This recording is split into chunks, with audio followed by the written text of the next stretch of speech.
Welcome to Madison City Channel's Know Your Candidates interviews, co-sponsored by the League of Women Voters of Dane County. I'm your interviewer, Louise Robbins, and I would like to introduce Maia Pearson, running for the Madison Metropolitan School Board, Seat 6. As we begin, I'd like you to give an opening statement outlining the educational, vocational, and civic experience that qualifies you for this office, and tell us why you're running for the Madison Metropolitan School Board. Thank you. And I'd like to thank the League of Women Voters for having this opportunity. I am a third-generation Madisonian. I am a Black woman who went to Franklin Randall, and then I went to Wright and also West. So I've been a student here in Madison. I've earned my bachelor's degree in international relations with the focus of cultures in the age of globalization. And I also serve on many boards, and I serve the community in many ways, including the South Metropolitan Planning Committee, as well as I was a co-founder of South Madison Unite. Okay, what are two issues and challenges the board will address in the next year, and what skills will you bring to the table as the board deliberates them? So I believe the two that stand out are obviously the hiring of the superintendent, and so bringing in the superintendent with the strongest skills and the best skill set to be able to help Madison schools go to that next level. And I believe the second one is safety. I believe that with my skill set in community organizing and being able to work with the community to bring in shared ideas amongst each other, and being able to leverage the social capital. Sorry. That's okay.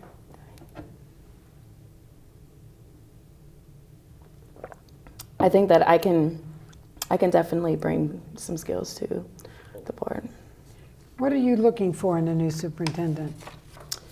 So I think the most important thing for me personally is, and for my community, is bringing new ideas that will address like the achievement gap and opportunity gap. Those things we definitely need to visit and find innovative ways to be able to address that, but also be able to bring the community together and bring them also to the table. So I think that that's very important. I also think that it's important to have a superintendent who can address the safety, not just for students, but also for teachers, and also be able to expand the conversation of safety beyond law enforcement in schools, and really have those conversations about how do we make teachers and students feel safe within their school without them. Given the timing of the referenda, you will have to start the school year with a budget that assumes that the operating referendum will not pass. In constructing that budget, which requires $5 to $8 million in cuts, what will you cut and what will you protect? So I'll start with what I feel as though we need to protect, because that's the most important. I think that we need to protect teachers' wages and protect the budgets for expanding programs and expanding staff for the students. As far as cuts, I believe that we can definitely cut the administrative costs. So yeah, that's what I think that we can definitely be able to do. The achievement gap between white students and students of color is a problem for Madison Metropolitan School District has struggled with for a long time.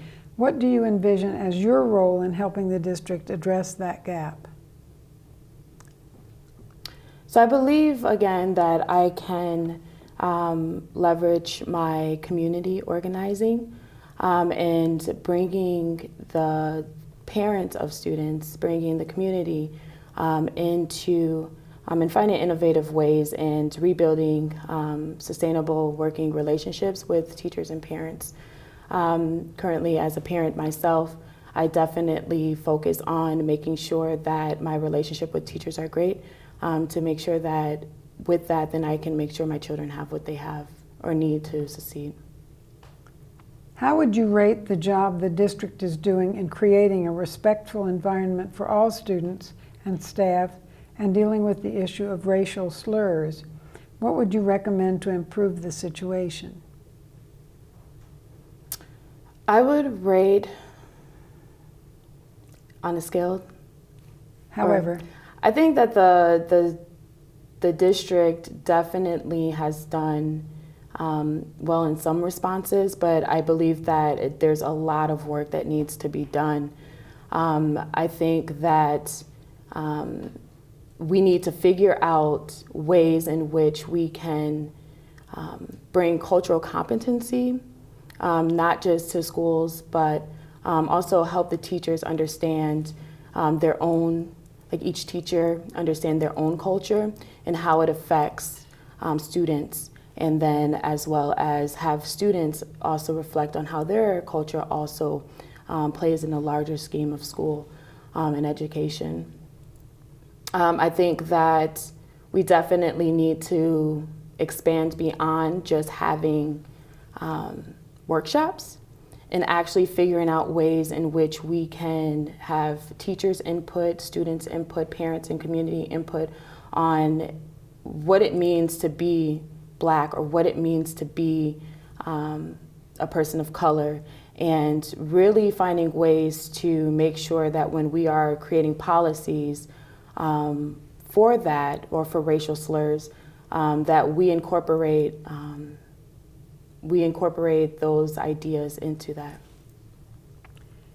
curricular issues appear to be high on the board's agenda in the next year. What concerns and priorities do you bring to these issues? So my concern currently is the behavioral education plan. As my son, he is on a IEP, but also has been identified as advanced learning or as advanced learner. I find that my situation or what I've been working with my son is not something that is isolated. It's across the district. So I think that is one of my concerns, is how do we have a behavioral education plan that fits most of the students or fit all the students. I also think that with that we focus so much time teachers actually focus so much time and energy having to enact those behavioral education plan. So finding ways in which we can include social workers and other staff to assist with that. So that's my concern for that. My hopes are that we definitely look into expanding all day 4-year-old kindergarten. I think that that's really important because learning starts when the child is young, and their ideas of school and their ideas of their own academic success start early. And so being able to capture children when they're that young is very important. How do you establish and maintain communication with multiple constituencies, including students, parents, teachers, administrators, and the taxpayers who are not part of these other groups, but to whom you must answer? Of course. So I think for me, from my community organizing, I think the biggest thing is listening. So listening is the most important piece to establishing those relationships. And I think for me, I've learned how to be in communion with a lot of different people. I'm constantly learning about people. I constantly want to learn about people. And I think that me as a board member, I would be able to do that. Currently, what I'm working on is I've talked to some of my friends who are teachers. I've talked to other special ed teachers. I've talked to a group of teachers where I'm putting together a committee where I can actually have honest conversations with those teachers without necessarily having, everyone present and having forums and things like that, but having those one-on-one conversations of exactly what is it that you need. Me as a board member, if I'm elected, to be able to advocate for you. Also, being able to connect with just a large Madison and making sure that all the students have input, that people who, property taxes, they may not have children, but the property taxes are impacted. Having those conversations of what they feel as though those property taxes should, or how it should be used in the schools to make sure that they themselves feel good that the money that they're putting out definitely has some kind of impact for all the children in Madison. What would you like to say to the viewing audience as we complete this interview? I would like to say that although I'm not a teacher, and although I don't have necessarily that I don't necessarily have like the accolades to, as far as the school in itself, and having the connection constantly. I'm a parent, and I definitely am willing to, and definitely want to be able to advocate for our community and for other parents like me. And I think that I can definitely bring that to the board. I also I truly care about all children. And, the success for my children, obviously everyone wants that. I want the same that everyone else wants for their kids. And I want to be able to bring my experiences to Madison, to the full Madison, and be able to advocate for all the children, parents, teachers, uncles, aunts, grandparents, everyone. So.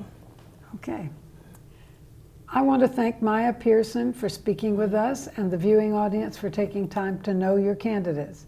Please vote in the February 18th spring primary election and in every election.